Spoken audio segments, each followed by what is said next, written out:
We had a bit of change of scenery. My wife chased me away from her room. She's a product manager. Product managers and performance marketers do not get along very well. That's a pro tip. All right, let's get on with it. Now, this is something that I'm really excited about talking. This is one of the core foundational skills of a performance marketer. If you recall, in our workshop, we talked about P1, P2, P3 kind of audiences, if you remember. And we did this exercise for a small CRM and an artificial jewelry brand, going about where do these people potentially hang out, right? But that is a call that we took logically, if you recall. Okay, if it is a jewelry, this is where people could potentially go. I can find them on Facebook, I can find them on Google. If it is a B2B product, I can find them on LinkedIn. That is what the regular thinking was. That is very channel wise thinking. There's nothing wrong in doing it that way, but that you're thinking channel first. But your approach in terms of identifying the targeting should always be audience first and not the channel first. That is one big learning that you can have. There are different ways of going about identifying the audience. Irrespective of the type of product that you're going to sell, you might be a product that is well established, been in the business for about 3-4 decades, or you could be a brand new product who's trying to solve a new problem, and people don't necessarily know that you exist. You could be any type of a business. You should be able to find your audiences online. All right. So my first way is actually my most favorite way of identifying audience. It's based on keywords. And where can you find these kind of audiences? In all the search engines, starting with, of course, Google, who has nearly 90% market share, except for China, where Google is not really allowed. But except for China, if you think about Google, they pretty much occupy 90% of the market share. Followed by Google, there is Bing and there is Yahoo to an extent. They have decent market share in many countries, and their advertising costs are very cheap. But the problem is, Bing and Yahoo cannot give you the scale. If you have a campaign running on Google, you can have another campaign running on a replica of that running on Bing and Yahoo, but it cannot give you the scale that you're looking for as much as what Google can offer you. Now, keep the reason I said this is the most important way of identifying an audience, because these are the audiences that has an intent. Think about, put yourself in the shoes of a consumer. Let's assume that you are a consumer now. If you want to learn something new, the first place that you go to is Google or YouTube. It is part of the Google product itself. If you want to buy something, you again go to Google. If you have a problem and you want to know how to solve that, you again go to Google. Now we understand how powerful Google is. I know a lot of you Facebook fanboys and fangirls out there, but the problem with Facebook is, every time you're actually pushing your product in front of a customer. You're not showing up in front of a customer when they need you the most, right? Just imagine you not doing Google at all, or SEO or PPC on Google. You're going to miss out on a lot of qualified audiences. Facebook can only give you so much scale. Now let me give you an example in terms of how you can identify the right type of audiences. There are different types of keywords that exist out there. The way people use Google, you'll be surprised. The first tool that you need to be mastering is Google Keyword Planner. I may not have mentioned it here, but just take a note of it. Google Keyword Planner is the most efficient tool to find the keywords, to identify the patterns of keywords using which how customers find businesses like yours. Okay. There are different types of keywords. So now I have explained it with an example of Puma. There is branded keyword when somebody is searching for Puma online. This is a customer who is already aware of Puma, may already be a Puma customer. They are now looking for a Puma product online. That's called a branded search. The next one is local. Very powerful, emerging. When you look out for a restaurant near you, when you look out for a hospital near you, that is called local. You're looking for some a business around you, that becomes a local search. All right. The third one is news. People search for news as well around your brand, especially if you're Apple or Infosys, especially if you're a public traded company. People look out for your company, plus they will ask for the news as well. What is happening with your company. That is one type of search. The fourth type is research or informational. When somebody is in the process of researching, when somebody is looking for information about you, for example, how much does a Puma product cost? How much does a smartphone cost? When people have questions in their head, that becomes a research or informational type of keyword. You would have done that many times for sure. The other one is transactional. This transactional keyword can also be called as a commercial keyword or a buying intent keyword. These are jargons that you need to get used to, because as a performance marketer, you will be having your own team, or you might be a business owner who will be interacting with the performance marketing team. It's very important for you to speak the jargons or understand the jargons that they are speaking. So transactional keyword or commercial keyword or business intent keyword or buying intent keyword all means the same thing, which means when somebody has a strong intent to buy a product online, when somebody is searching for buy shoes online or buy Puma online or a Puma plus model number of that shoe online, that person has a strong buying intent. That person wants to buy that product online. This is the most important keyword. Every competitor of yours will be going after this keyword because it has a buying intent. Because everybody is going after the buying intent keywords, the cost per click will be very high for this keyword, because the auctions, we will talk about auctions a lot, how these auctions work. But most of the companies go after these commercial intent transactional keywords because it has a strong intent of buying a product online. All right. The next set of keyword is an investigational keyword or a comparison keyword or a competitive keyword, right? This is where people compare between two things. For example, I'm in the process of buying a smartphone, let's say a OnePlus 8, and I'm comparing another Samsung product. I would put a OnePlus 8 versus Samsung M20 or whatever that number is. When I'm comparing between two models, that becomes an investigation. I'm in the process of investigation that which one is better than the other. The next type of keyword is aspirational keyword. When somebody wants to own something, when somebody aspires for something. For example, if somebody is searching for what are the best shoes I can own, I know a lot of watch collectors who look out for antique products. So anything that has a bit of aspirational value attached to it. How do I own a Ferrari? How do I earn my first crore? Anything that has a bit of aspirational value attached to it, that becomes an aspirational keyword. Finally, there are instructional keyword. When you command Google to do something for you, right? For example, most of you might be using voice, Alexa, yeah, or Google Home kind of products. You'll tell me that do this for me. That is instructional. You are giving an instruction to Google or Alexa to do something for you. That becomes an instructional keyword. When you use Google Keyword Planner, in fact, we will have a module where we record how to use Google Keyword Planner effectively, and we will look at these different types of keywords as well. Very important for you to understand. You'll be surprised with the way how people search for these things. Let me give you a funny example here.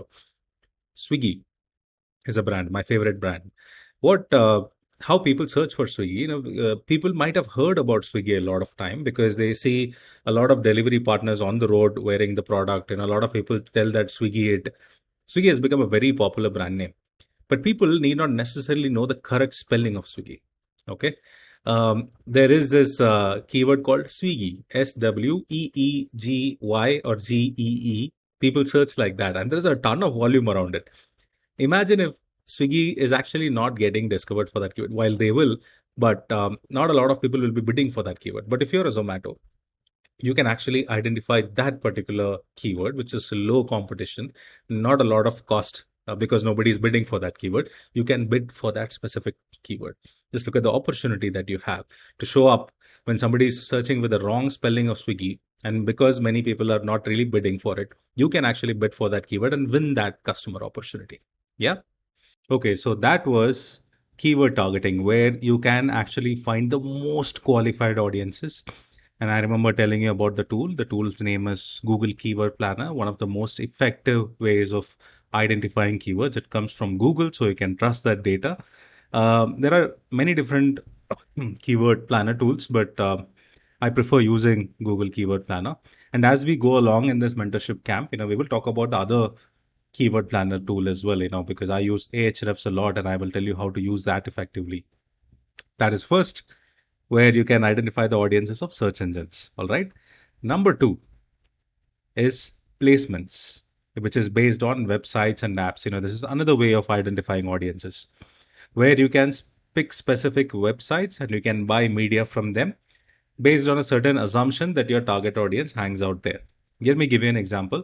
Let's say if you have a product that caters to startups. Let's say if you have a B2B product or a B2C product that caters to startups, you can actually think about buying media from yourstory.com, right? Because yourstory.com creates a lot of content that is meant for startups. So let's say if you're selling anything related to cricket, let's say a cricket bat or a ball or any accessory related to cricket or any other sports equipment, you can actually buy media from crickinfo.com or sportskeeda.com. These are different places where sports enthusiasts hang out, right? Another example could be, let's say, if you want to target high net worth individuals, people who are earning a lot, people who do a lot of investments, you can actually find these people on moneycontrol.com or economictimes.com, right? These are few websites that keeps on creating content that is meant for the investing community, right? So these are different ways. If you strongly feel there is a certain website, that has your audiences, you can actually buy media from them as long as they offer advertising. Many of the company websites, if it is a brand website that is not news, they will not give you inventory. For example, you can't advertise on Infosys.com, right? You can't advertise on TCS. These kind of companies do not allow advertising on their websites, but most of the other websites that depends on advertising revenue for their survival, you should be able to buy media from them. In my career, we have bought media from almost every type of website out there, and the most expensive being TechCrunch.com. TechCrunch, their CPMs, the cost of 1,000 impressions are crazy. And VentureBeat.com is another website where we frequently buy media because these inventories are used for our B2B technology clients, who sell to CEOs and CTOs on the other side. And typically the C-suite hangs out in these kind of websites, VentureBeat and TechCrunch, or what is that other website, which is very popular? CIO.com, where CIOs and CTOs hang out, especially if you're a technology company, you can actually buy inventory from CIO.com, which is very expensive. So this is another way of identifying audiences where you can actually take an educated guess in terms of where my audience could potentially hang out. And these kind of insights will come a lot if you do customer interviews, which is why I keep going back to, I know as performance marketers or digital marketers, it is very difficult for you to interview people. Many a times those opportunities are not enabled for you, right? But it actually makes a lot of sense to keep talking to your customers once in a while to understand what kind of websites they hang out, why do they hang out at those websites, which sections do they visit. If you have that kind of an intelligence, you can actually take a very calculated risk of buying media from these websites. While they are not conversion friendly, they're extremely good from an awareness standpoint. People will get to know about you, and especially if you show up on something like a moneycontrol.com, uh, people automatically form a perception about you. If you are running ads on moneycontrol.com, people tend to form a certain perception about you, and that is possible with any type of websites out there. So this is number two, where you can find audiences based on the websites or apps that they hang out. I didn't talk about apps a lot. Most of the free games that are available on your Play Store, right? You must be wondering that, how do these people create such a graphic heavy game, which can actually involve effort from 50 different game developers? How are they giving such games for free? Because all these free apps and free games, they depend on advertising revenue, right? Whenever you play a free game, you're almost 99% sure that that you'll be shown ads to proceed to the next level or to gain some coins, to gain some credits, right? These apps also sell their inventory. It is not a popular way of buying media that you go to an app specifically and ask for buying slots. But if you are, let's say, promoting through Google Display Network, or if you are promoting through inmobi.com, these are other different places where you can run advertising, right? These guys generally have a lot of inventory from apps. All these free games, free news, free entertainment apps, all of them survive because of advertising revenue, and they sell this inventory to people like Google Display Network and inmobi.com. And when you use Google Display Network, you will be able to target specific apps, which allows advertising. So this is second way of identifying audience online. Number three is contextual, based on the topic of interest. Now, there are a few channels that gives you contextual advertising. For example, if you take Facebook itself, Facebook has interest targeting. Similarly, if you take Google Display Network, Google Display gives you topic and interest targeting. YouTube, if you advertise on YouTube, YouTube, again, you can use topic targeting, or you can identify specific channels which you want to promote on specific YouTube channels. If you want to run ads, you can do that as well. This is all contextual, right? What are you trying to do here? You're identifying audiences that could be potentially interested in a specific topic, that could be potentially consuming some content around what you're trying to sell. right? This is contextual advertising. Most of the networks out there, Facebook gives you this, Twitter gives to you a certain extent. LinkedIn doesn't, but LinkedIn is very different type of targeting. But if you are using any of the third-party advertising channel, which is not Google and Facebook, you should be able to uh, find contextual targeting. For example, we have used something called Eskimi. Eskimi gives you contextual targeting, which is you can target topics and interest, and then the machine will take calls in terms of, okay, these are the websites that has this context. I might want to put my ads there, right? That is contextual targeting. Number four is behavioral targeting. It is based on the behavior that you have exhibited as a user, right? It could be something like mobile device user. If you want to target an Android user of somebody who's using a Samsung M50, you can target them, or somebody who's using an Android version, let's say 5.1 or 8.1 and above, you can target them. You can target specific iPhones like iPhone 11 users, iPhone 10 users, iPhone 12 users, all of them, because they have exhibited a certain behavior, right? Because they're using a mobile phone, and all these channels, be it Google or be it Facebook, they do have the intelligence, whether in terms of what device that you are potentially using. That is one.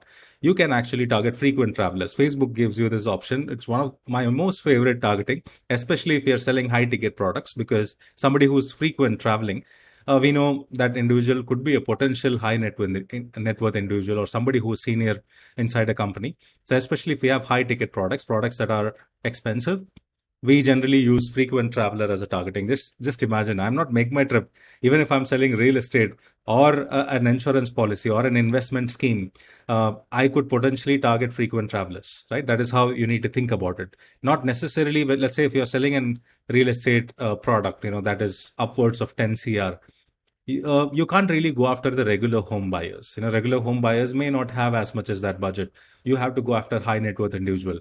Then you have to think about, where do I find these high net worth individuals? Then, okay, high net worth individual can exhibit this behavior. This person could potentially go to Marriott. This person could potentially go to a golf club. This person could be frequently traveling. This person could own an expensive automobile. If you understand those traits, that you should be able to identify these targetings within these networks. So frequent traveler is a fantastic targeting. If you're an online shopper, all these networks, they do have information about whether you shop frequently online. Then that kind of, it's a behavior, right? Because you shop online. Then there is console gamer. If you're somebody who's a PlayStation gamer or an Xbox gamer, that, because you're constantly connected to internet, you're signing in with your Google account, signing in with your Microsoft account, Facebook account, in order to access these properties, right?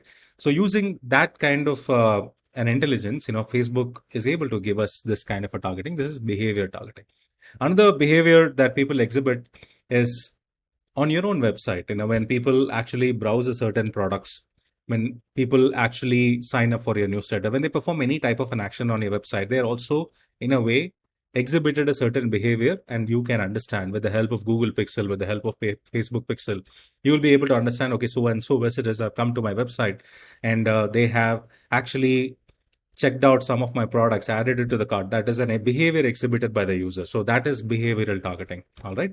So the next one is lookalike targeting. It is one of the greatest inventions ever. Okay. If you've been running Facebook ads, if somebody asks you the question, what type of targeting you're using, you're very likely to say, I'm using a lookalike targeting. Now, it's a good thing and a bad thing both, because let's assume that you are a business. Let's say if you are running a software company, software as a service, you're offering software development as a service. Now, you could potentially have a database of prospects, and let's say if you're running Facebook ads, you create a lookalike audience of all those potential audiences, and then you run a campaign. Now, of course, you assume Facebook to be showing it to the right audience, but you know how Facebook calculates these lookalike? It is not still very clear in terms of how they exactly calculate the lookalike audience behavior. For example, if I am in your database and I am, let's say, I go out frequently in the weekend, I hang out with my friends, or I could be a frequent traveler, or I could own an automobile, or could be a house owner, anything, right? I could be any of these things. Let's say there is someone similar to me who is not exhibiting the behaviors that I am exhibiting. That person could be somebody who always sits at home. That person is somebody who is not educated but has a lot of money, right? So Facebook, the way it calculates lookalike is based on the attributes that I have exhibited to Facebook, and not necessarily based on your business. Understood that, right? I could be a customer and someone else could be your customer. And both of our behaviors could be completely different. How we use Facebook could be completely different. The information that we have shared with Facebook could be completely different. So it is good and bad both. You can assume that it is doing the job right, but it can go wrong as well. So lookalike audience targeting is not a foolproof way of targeting audience. It is one of the effective ways of targeting. That's how you should look at it. So you can create lookalike audiences based on emails. Let's say if you have a database of people, 100, 200 odd people, you need at least a minimum of 1,000 if I'm not wrong. So if you have a large database, you can actually feed that database into Facebook and you can create a lookalike audience with that Facebook. Similarly, you can do it with phone numbers. Similarly, you can do it with your own social media networks. For example, somebody who's following your Instagram page, somebody who's frequently engaging with your content on Instagram, you can actually find the lookalike audience of that audience, lookalike audience of my post engagers, lookalike audience of my website visitors. You will be able to do that apart from actually making lookalike of email and phone number. There is a pro tip here. I know a lot of you would have thought of buying a database. I know a lot of company that sells database, right? Buying a database and I will create a lookalike audience and target them. Please don't do that. If you are using a database, that should be your own database or a database that you bought from a trusted source, not from any of these companies that are selling database online. Most of the companies sells MasterCard database, Visa database, Flipkart customer database. It's just utter bullshit. But there is absolutely no way that they got their hands on this data. They just randomly pull email IDs and phone numbers from different places and give it to you as a shopper, right? And it is not even 20% or 30% accurate. So don't do that mistake of buying databases from company, especially if you're an agency or if you're an employee at an agency. Many of your customers will come forward to ask you, hey, can you get me this database? Please tell them no. Don't buy databases online. It is a very inefficient way of doing advertising. Even if you're running an email marketing campaign for that database, you can be assured that you won't get any responses because that's not the right data. Okay. So that's one other way of finding audiences online. The next one is curated audiences. The curated audiences are based on the winning combinations that you have already had. Let's say if you're running a Facebook campaign, you could have run it with a single interest targeting. You could have run it with a behavioral targeting. You could have run it with lookalike audience that has worked for you. So the curated audience is when you combine two of your winning combinations. Okay. For example, let's say you have two different campaigns, one campaign with interest targeting and another campaign with behavior targeting. Let's say both these campaigns have significantly given you good ROI. You can possibly combine both of them for a higher audience set. Okay. But you should have first tested it separately to understand, yes, both of these targeting options are working for me. Then you can decide to combine both of them to have a much larger audience base to target. So that is winning combination. You can actually target a demographic plus single interest. You can actually target lookalike audience of your engagers plus lookalike of your video viewers. It is completely dependent on what has worked for you. That's a pro tip once again. Just because a lookalike audience of engagers has worked for someone doesn't mean it is going to work for you. Let me be absolutely clear about that. It is always your own data based on your historical data that you should be taking calls, and not because it worked for somebody else. That person might be selling something different. That person's brand equity might be completely different. They might be doing it for a longer period of time. You never know why it worked, why a certain targeting worked. So do not believe hearsay and do it. You test all these audiences individually test it. So you know exactly what is working. Then you can take the call of combining these audiences. So that is curated audiences. We do this all the time, especially, from an agency perspective. If we onboard a client, we test multiple things. We test single interest targeting. We combine two interests and test. We test the lookalike audience. We test the past purchases, past purchases in separate frequency. We take the database of shoppers. We segregate them with the value of things that they have bought. Then we create lookalike audience and target. So we keep testing multiple combinations, and it doesn't just stop at targeting also, right? We test multiple creatives as well. So you can imagine the combinations that we test could easily run into hundreds, if not thousands. So only when you have tested all these things individually, when you have exhausted all your communication options, that's when you decide to combine these. For example, let's say if you're starting the campaign today, for you to arrive at a winning combo, it can easily take 6 months above and above. Okay. Many people say that, look, I tested this, it did not work for me. No, no, it did not work for only you. It certainly has worked for someone else, right? Maybe your communication was not right. Maybe your value proposition was not right. Maybe the landing page that you drove the website visitor to, that landing page was not optimized for mobile. There could be several reasons why an audience did not convert, not because of the targeting that you did in a specific channel. Okay, so get that into your head. The next one is first party, second party, and third party audiences. You should get familiarized with this terminology as well. The first party data is the data that you own. What are the data that you own? Typically, you could own a database which has email IDs and phone numbers. That could be shoppers, that could be prospects. You own your website analytics data. You own your social media data. Whatever is happening on your pages, right? You own that data. So whenever you own a specific data, it becomes first party data. Now, the second party data is somebody else's own data. Just like you, I could have the same thing. I could have a lot of audiences. I could have databases, another business, don't buy it from anybody who's selling online. Another business that you can trust or another business who's your partner, you can actually rent their databases. These exchanges happen all the time. We have used shared pixels in the past. We have used their databases in the past. They execute email marketing campaign on behalf of us. We do the same thing for someone else. It's more like a barter system, right? So that is second party audiences. The third party audiences are readily available audiences that are provided by some companies. When I say some companies, these are highly reputed organizations. For example, there is someone called Oracle BlueKai. Now, Oracle BlueKai is a highly reputed data exchange where you can actually access ready audiences. The audiences that you couldn't find on Google or on Facebook, you will be able to find those audiences on Oracle BlueKai, very expensive platform.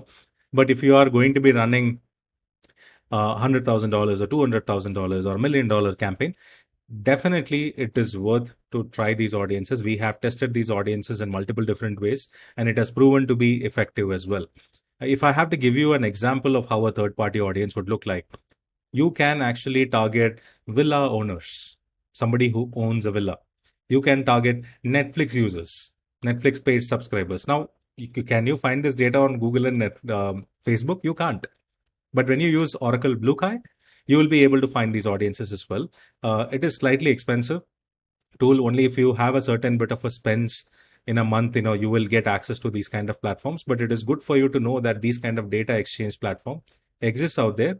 You can connect your advertising account with them, and you will get access to the audiences, and you'll be able to run campaigns to them. Yeah. So that is another way of identifying audiences. The next one is another most favorite tool of the way of targeting. My favorite, hyperlocal targeting, wherein you can select a specific location, you can draw a circumference around that location, and you can target people living in that area. Because we run campaigns for a lot of retail companies, hospitals, clinics, physical business locations, gyms and stuff like that. We use this targeting very effectively. In fact, it is the only targeting that we use. Because, for example, let's say if you're in Bangalore, Indiranagar is a very popular area in Bangalore, and Indiranagar has a lot of these physical businesses. Okay. Now, if I want, let's say if I'm owning a restaurant or a pub, it doesn't make sense for me to target the entire city. It makes sense for me to target people who are living around me, maybe 3 kilometers around me, 4 kilometers around me. Facebook gives you this targeting. Google gives you this targeting. There are some specialized platform. InMobi, in a way, gives this targeting as well. Specialized platforms like XAD gives you hyperlocal targeting. Very effective way of targeting, especially for businesses that has a physical location. If you really want to drive footfalls to a business, you should be tapping into hyperlocal audiences. So these are different ways, broadly speaking, and this is whatever is there on top of my head. And as we move along, if there are any other different ways of identifying audiences, we will let you know of that as well. But this is what you need to be thinking. Let me do a quick recap. Hyperlocal is when you actually draw a circumference around a certain physical location, and you target people living in that location. Okay. Now you can do city level targeting. City level targeting is offered by everyone. For example, if you want to target people in Mumbai, everybody, you can do that. If you want to target people in Ahmedabad, you can actually do that, right? All the city level targeting is provided by everybody. But if you want to target a specific neighborhood within that city, then you have to tap into the hyper local targeting options that Facebook gives you, Google gives you this option. And there are some specialized platforms, which is known as hyper local advertising networks. They give you this option as well. First, second party and third party audiences, we talked about the data that you own, the data you can actually rent from a trusted source, and the data that you can get from data exchanges like Oracle Bluekai. Curated audiences are based on the winning combinations of audiences that has already worked for you. Okay. It could be somebody who has liked your page, somebody who engages with your content, somebody who is frequently visiting your website. It's limitless. The possibilities are limitless when it comes to curated audiences, but you do curate it only after you have tested a certain targeting. Then you can combine those targeting options. Okay. Lookalike audience, I told you, this is the channel's way of identifying audiences that are similar to the audiences that you have. It could be based on email ID or phone number, or it could be based on the social data or the website data that you have. Okay. Another way of doing it is behavioral targeting. This is based on the behavior exhibited by users on certain platforms. Google knows most of the websites that you hang out. Facebook knows most of the websites that you hang out, what type of content you share, what device do you own, every little thing. If you travel frequently, all of that data, Facebook, Google kind of networks, they have, because you have shared it with them. So these kind of audiences are available for you to target as well. You can target contextual. This is based on content that people are consuming. For example, if I consume content around uh, finance or investing and stuff like that, when you use contextual targeting option, your business ad, your ad will be shown to that particular user who's consuming that content. A YouTube channel targeting, let's say if you strongly feel people who are consuming a certain YouTuber's content, you can actually use that channel to run your ads. Put that channel in your targeting and you should be able to run your ads as well. Then there are placements targeting. If you are 100% sure of certain websites that is having your audiences, you can actually buy media directly from them. You can either buy directly from them, or you can use platforms like Google Display Network, where you can use placement targeting, put specific URLs of the website you want to target, and you should be able to identify them as well. The most effective ways of identifying audience online is based on keyword, based on intent. If they are in the market looking for something, this is the most effective way of identifying online. I know you Facebook fanboys and fangirls, you may have wanted to test Google at some point, but you would have gotten opinion from someone saying that Google is very expensive for you to target. Let me tell you something. It is a pro tip. If you bring in audiences using Google who has high intent, then you retarget these people on Facebook or Instagram or YouTube, your overall ROAS, the return on ad spend of your overall spends, it will definitely improve, because you are bringing in the most qualified audiences from the top of the funnel and not from Facebook all the time. Okay. So this is one of the most effective way of identifying things. All the search engines gives you keyword based targeting. Google, Bing and Yahoo. Google gives you a lot of scale. Bing and Yahoo, not as much. But if you are someone who want to test out different search engines, you can definitely test. We haven't had successful conversion campaigns running on Bing and Yahoo, but it certainly drives a lot of qualified visitors who you can retarget on different channels. Okay. So that brings us to the end of the discussion on all the targeting options that you potentially have. There are definitely more, but as we go along in our 8 weeks mentorship program, we will keep telling you, okay, if you have this audience, you can actually look at using this targeting. We will talk about that. But meanwhile, if you have any questions, use our community, put your questions. Do not, think about somebody judging you. This community is for you. Okay. Make as much use of, and whenever you have a question, just open up the community and drop that question.